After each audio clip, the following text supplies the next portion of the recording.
Amis, bonjour à tous et à toutes. Nous sommes le 16 juillet, en Matthieu 12, 14 à 21. C'est parti pour la halte spirituelle.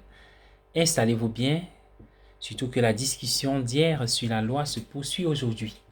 Saint Jean Chrysostome a écrit: ce n'est pas en tant qu'adversaire que le Christ transcende la loi, comme s'il était l'ennemi du législateur, mais comme s'il était d'un même avis que le législateur et qu'il poursuivait les mêmes buts.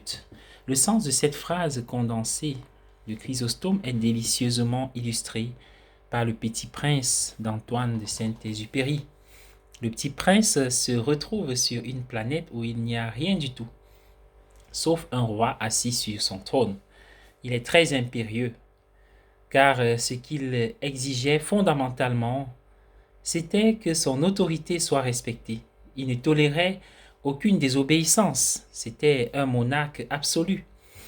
Mais parce qu'il était un homme très bon, il rendait ses ordres raisonnables. Si j'ordonnais à un général, disait-il par exemple, de se transformer en oiseau de mer, et que le général ne m'obéissait pas, ce ne serait pas la faute du général, ce serait ma faute. Sire, dit le petit prince, sur quoi régnez-vous? Sur tout, dit le roi, avec une magnifique simplicité. Sur tout, le roi fit un geste qui engloba sa planète, les autres planètes et toutes les étoiles. Car son règne n'était pas seulement absolu, il était aussi universel. Et les étoiles vous obéissent? Bien sûr que oui, dit le roi. Elles obéissent instantanément. Je ne permets pas l'insubordination. Je voudrais voir un coucher de soleil. Faites-moi cette faveur. Ordonnez au soleil de se coucher, dit le petit prince. Il faut exiger de chacun le devoir que chacun peut accomplir, poursuit le roi. L'autorité acceptée repose d'abord sur la raison. J'ai le droit d'exiger l'obéissance parce que mes ordres sont raisonnables.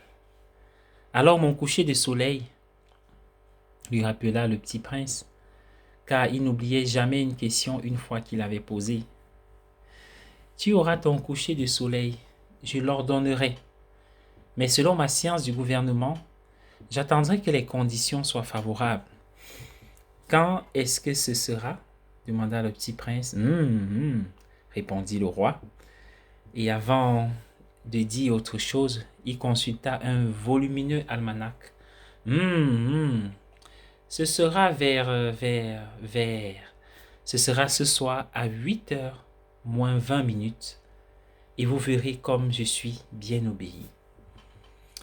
Bonne journée à tous et à chacun. Nous quittons sur cette petite histoire du petit prince de Saint-Exupéry. Soyez bénis.